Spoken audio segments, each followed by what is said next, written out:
Hi friends, welcome back to my channel. ഞാനിവിടെ ഉണ്ടാക്കുന്നത് bun പൊറോട്ടയാണ്. അത് എങ്ങനെ ഉണ്ടാക്കുന്നത് നമുക്ക് നോക്കാം. ഞാൻ 2 കപ്പ് മൈദ എടുത്തിട്ടുണ്ട്. അതിലേക്ക് ഞാൻ ആവശ്യത്തിനുള്ള ഉപ്പും പിന്നെ അതിന് ഒരു 1/4 ടീസ്പൂൺ പഞ്ചസാര ആഡ് ചെയ്ത് കൊടുത്തിട്ടുണ്ട്. പിന്നെ ഞാൻ 1 കപ്പ് പാല് അതിലേക്ക് ആഡ് ചെയ്ത് കൊടുത്തിട്ടുണ്ട്. നന്നായി മിക്സ് ചെയ്യാം.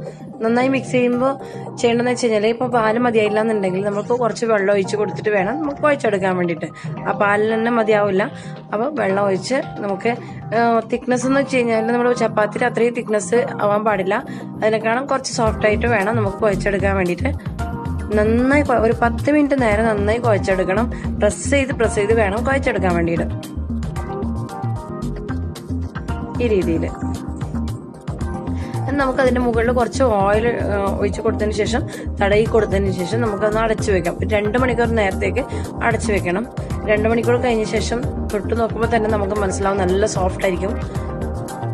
ഇതുപോലെ എന്നിട്ട് നമുക്ക് ഉരുളകളാക്കിയിട്ട് എടുക്കാം. നമുക്ക് എത്ര വലിപ്പം വേണോ ആ വലിപ്പത്തിൽ വേണം ഉരുളകളായിട്ട് എടുക്കാൻ വേണ്ടിയിട്ട്. ഉരുളകളായിട്ട് എടുക്കുമ്പോൾ ശ്രദ്ധിക്കേണ്ടതെന്ന് വെച്ച് കഴിഞ്ഞാൽ നമ്മൾ എപ്പോഴും നല്ല ഫിനിഷിങ് ഉള്ള ഉരുളകളായിട്ട് എടുക്കണം. ഫിനിഷിങ് ഇല്ലാതെ എടുക്കരുത്.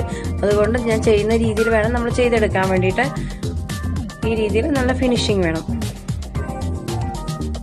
നമുക്കെല്ലാം ഇതുപോലെ ചെയ്തെടുത്തതിന് ശേഷം നമുക്കതിൻ്റെ മുകളിൽ കുറച്ച് ഓയിൽ തടവി കൊടുത്തിട്ട് ഇനി 1 മണിക്കൂർ നേരത്തേക്ക് റെസ്റ്റ് ചെയ്യാൻ വേണ്ടി വെക്കാം. കൂടുതൽ ഓയിലിടേണ്ട ആവശ്യമൊന്നുമില്ല. കുറച്ച് ജസ്റ്റ് ഒന്ന് തടവി കൊടുത്താൽ മതി. നമുക്ക് നന്നായി അടച്ചു കൊടുക്കണം. അടച്ചു കൊടുത്തതിന് ശേഷം നമുക്ക് സ്ലാബിൻ്റെ മുകളിലായിട്ട് കുറച്ച് 1 മണിക്കൂർ കഴിഞ്ഞ ശേഷമാണിത്. സ്ലാബിൻ്റെ മുകളിൽ കുറച്ച് ഓയിൽ തടയിന് ശേഷം നമുക്കത് പരത്തിയെടുക്കണം. പരത്തിയെടുക്കുമ്പോൾ റോളറിൽ വേണമെങ്കിൽ റോളർ ചെയ്യാം. റോളർ ചെയ്യുമ്പോൾ താഴെ ഓയിലിട്ടത് കാരണം നമുക്ക് സ്ലിപ്പായി പോകും. അതുകൊണ്ട് കൈ നല്ല സോഫ്റ്റാണ്. അപ്പോൾ കൈയോടെ തന്നെ നമുക്ക് പരത്തിയെടുത്താലും മതി. കുറച്ച് ഓൾസൊക്കെ ഉണ്ടായി കുഴപ്പമില്ല. പറ്റുന്നത് നേർത്തിട്ട് വേണം നമുക്ക് പരത്തിയെടുക്കാൻ വേണ്ടിയിട്ട്. എന്നിട്ട് നമുക്ക് ഇതേ രീതിയിൽ ഫോൾഡ് ചെയ്തിട്ട് അതൊന്ന് ചുറ്റിയെടുക്കാം.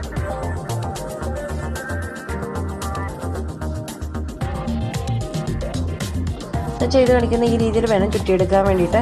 നിങ്ങൾക്ക് വേണ്ടിയിട്ട് ഞാൻ ഇന്നൊന്നുകൂടി കാണിച്ചു കൊടുക്കുന്നുണ്ട്.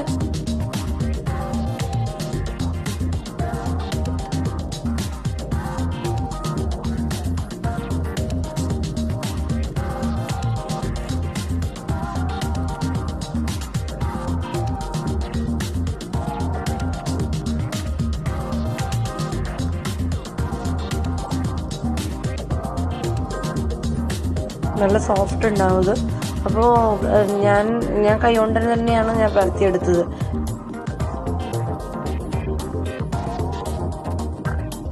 ഇതുപോലെ ചുറ്റിയെടുത്തതിന് ശേഷം നമുക്ക് കൈ കൊണ്ട് തന്നെ പ്രസ് ചെയ്ത് ഞാനിപ്പോൾ ദോശക്കല്ലിൽ അവിടെ ചൂടാൻ വേണ്ടി വെച്ച് കൊടുത്തിട്ടുണ്ട്. ചൂടാൻ വേണ്ടി വെച്ച് കൊടുക്കുന്ന പറഞ്ഞാൽ നല്ല ഹൈ ഫ്ലെയിമിൽ വെച്ചിട്ടൊന്നുമില്ല, ലോ ഫ്ലെയിമിലാണ് വെച്ചിട്ടുള്ളത്. അപ്പോൾ അത് ചെറിയ ചൂടായതിന് ശേഷം നമുക്ക് ഇന്ന് കൈ കൊണ്ട് പ്രസ് ചെയ്ത് കൊടുത്തിട്ട് ഇതിൻ്റെ മുകളിലായിട്ട് വെച്ച് കൊടുക്കാം. ഞാനിപ്പോൾ എല്ലാം ഉണ്ടാക്കിയെടുത്തതാണ്. അതിൻ്റെ മുകളിൽ കുറച്ച് ഓയിൽ, ചട്ടിയുടെ മുകളിൽ കുറച്ച് ഓയിൽ തടവി കൊടുത്തിട്ട് അതിൻ്റെ മുകളിൽ നമ്മൾ കൈകൊണ്ട് പ്രസ് ചെയ്തിട്ട് വേണം നമ്മൾ വെച്ച് കൊടുക്കാൻ വേണ്ടിയിട്ട്. പരത്തിയെടുക്കേണ്ട ആവശ്യമൊന്നുമില്ല. എപ്പോഴും ശ്രദ്ധിക്കേണ്ടതെന്ന് വെച്ച് കഴിഞ്ഞാൽ ലോ ഫ്ലെയിമിൽ വേണം നമ്മൾ ചെയ്തെടുക്കാൻ വേണ്ടിയിട്ട്. കാരണം എന്ന് വെച്ച് കഴിഞ്ഞാൽ കുറച്ച് തിക്നെസ് കൂടുതലായതുകൊണ്ട് നമുക്ക് ഉള്ളിലുള്ള വെന്ത് കിട്ടില്ല. അതുകൊണ്ട് ലോ ഫ്ലെയിമിൽ തന്നെ നമുക്ക് വേവിച്ചെടുക്കണം. ഒരു സൈഡ് 1 മിനിറ്റ് വെച്ചതിന് ശേഷം കുറച്ച് ഓയിൽ തടവിയിട്ട് തിരിച്ചിട്ട് കൊടുക്കാം. എന്നിട്ട് അതേപോലെ മറുവശത്ത് കൂടി വേവിച്ചു കൊടുക്കാം.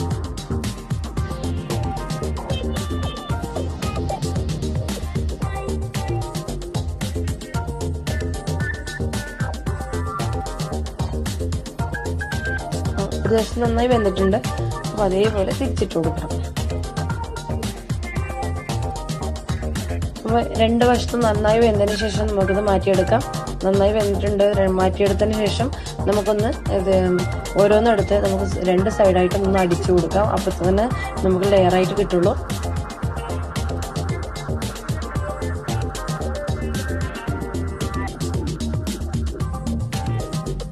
നല്ല ലെയറായിട്ടുണ്ട്. അപ്പോൾ നമ്മുടെ പൊറോട്ട റെഡി ആയിട്ടുണ്ട്. അപ്പോൾ ഇതെല്ലാവർക്കും ഇഷ്ടപ്പെട്ടെങ്കിൽ ലൈക്ക് ചെയ്യാനും ഷെയർ ചെയ്യാനും സബ്സ്ക്രൈബ് ചെയ്യാനും ഒരിക്കലും മറക്കരുത്.